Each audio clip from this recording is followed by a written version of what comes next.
Okay, so we're now going to move on to the Striker 190. We're going to go through coupling the Striker to the tractor. We're going to go through general maintenance, pre-start checks like greasing and belt tension, and then we're going to show you the proper way to set the machine up to make sure it's working at its most optimum. Okay, so we're first just going to go through a brief overview of coupling the Trimax to the tractor. We've just left the machines a little bit further apart just so you can get a better understanding of what's actually involved with coupling the machines. So first of all, we normally start with the lower links and then the PTO and then the top link for connecting them. And then when you disconnect them, we're going to do it in the reverse order. So we're going to start with the top link first, then remove the PTO and then the lower links, all with the tractor turned off just for safety reasons. So the first thing that we normally do is get the lower link ball from the tractor and put it on the lower link pins on both sides of the Trimax. Once that's done, you're going to reverse the tractor so that this cup sits underneath the ball and then raise the arms so that the ball sits in that saddle. And then once that's done, you're going to latch the arms like this on both sides. And that's then the lower links coupled together. We're then going to move over to the PTO. And this is coupled to both ends with a 540 spline shaft. I'll just slide it apart first. So on the Trimax end, there's a button to release the lock. You line up the splines on the shaft together and you'll just hear the button click in. That's coupled together. With the shaft slid together, you'll do this on both ends. And on the tractor end, on this particular PTO, it has a collar. So we're going to pull the collar back, slide it onto the splines, and then once it's in the right position, you'll hear the collar click in.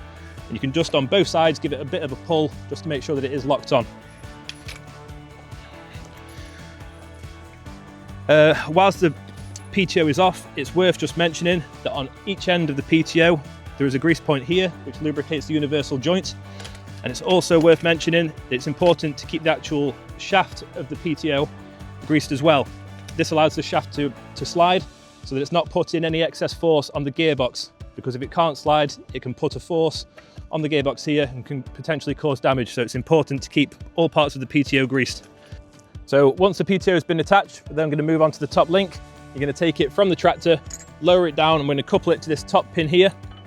And on this particular machine, it's important that once connected, you adjust the top link and just make sure that these chains are left loose. And this allows the machine to float and travel over undulations.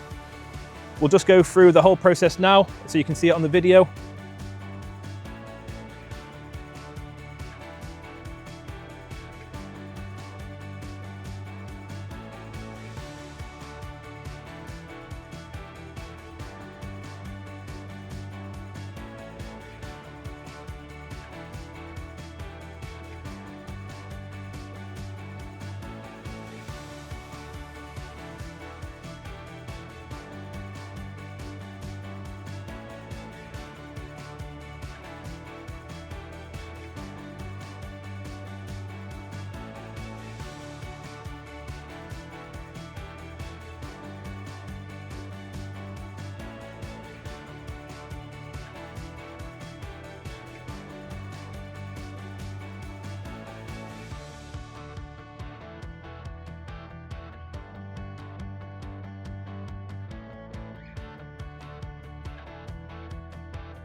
So we already covered greasing on the PTO, and we're now going to move to the only other grease point on the machine, and that's on either end of the roller bearings.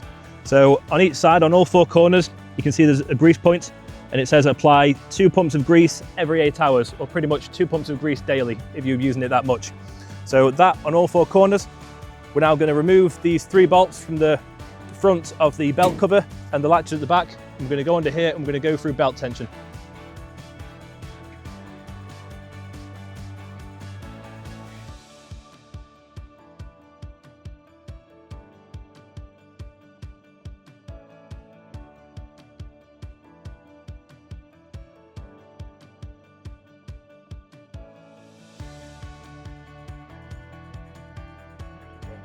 Okay, so now that we've taken the belt covers off, First thing we're going to do is just check the overall condition of the belts. We're going to make sure that they're not frayed or there's no cracks in them. And then once that's done and the belts are all okay, we're going to go towards the tension. So we're going to grab the belt, and just with a gentle bit of pressure, there should be roughly about 20 mils movement in the belt. If the belts are loose, it's just a simple case of loosening these two locking nuts, putting a spanner or a socket on this bolt here and applying a bit more tension, and then just check it. And once it's correct, you then tighten up the locking nuts again. We're going to do this for all the belts that are on here. Okay, so we're now going to go through setting the height of cut on the striker. When it comes to the height of cut, we're first going to start by loosening the locking bolt, and then we adjust it on these two nuts here. So you loosen this one down and make your adjustment on the top one. And the gauge is measured off the top of this square block. So at the minute, this is set to 40 millimeters height of cut. So you'd loosen the locking nut, adjust it to the correct height of cut here, and then lock it back off on here and make sure that these two nuts are pinched together as well. This ensures that it's locked into the place where you've set it. The scale is in millimeters and in inches, so you can have it set to whichever one you want. This process needs to be repeated on all four corners to make sure that the height of cut is even and consistent. Okay, so we're just going to go through a few of the fundamental setups when setting up the Trimax on a tractor. So on all tractors, on either side of the link arms, there should be two check chains, and these need to be tight with the machine in a central position. So the way to do that is to, once the machine's coupled up, stand at the back of the Trimax and look down the top link, and this should be central and straight in relation to both of these two linkage points. So if the machine's in the middle, we're then going to fit the pin or the thread, whatever way it locks off, we're going to make sure that both of them check chains are fitted and tight. And this is going to stop the machine from wandering from side to side. And the other adjustment is that at least on one of the lower link arms, on most tractors, we have an adjuster like this. And that will adjust both link arms independently. It's important to have that set correctly so that both sides of the machine lift up equally and not one before the other, because when the machine is lowered down, that could mean one side of the machine is operating at a slightly different height, and with a mower that's very critical to keeping a consistent cut. So this one needs to be adjusted so that when the machine lifts up, it's equal on both sides. The other setting that we're going to go through is on the rate of drop, and this is controlled by a valve that's located underneath the seat in the cab. So we want that so that when the machine is being lowered down, it's not crashing to the ground and causing damage to the roller or the bearings. We're going to lock that valve off and slowly open it whilst lowering the arms, and you want to just make sure that the machine is lowering consistently and slowly to the ground.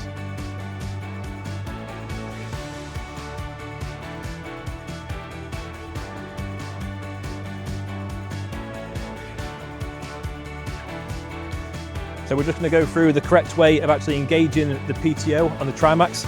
So with the boomer, you would key on and start the engine, and then with the revs on low or idle, you're then going to engage the PTO, which is push down and twist on this switch. That's then going to supply drive through the PTO to the Trimax. It's important to engage this on low revs so that you're not going to send any sudden shock waves through the drive line. So it's important to engage that on low RPM. Once it's engaged, you're going to build the revs up with this handle here until the needle comes around and reaches 540. 540 is the optimum working RPM for the implement on the back. Then once you've done your work, it's best practice to, when you're turning the PTO off, bring the revs back down to idle and then turn the PTO off, which is just a case of pushing this switch here, and that is then the PTO disengaged. When using the machine, it's possible to turn with the implement lowered down and the PTO running to make your U-turn at the end of a run. If you're going to lift if you're going to lift the machine up and out of the ground, then it's best practice to turn the PTO off first before you pick the machine up. This way the PTO is not being run at too harsh of an angle, causing damage to the driveline.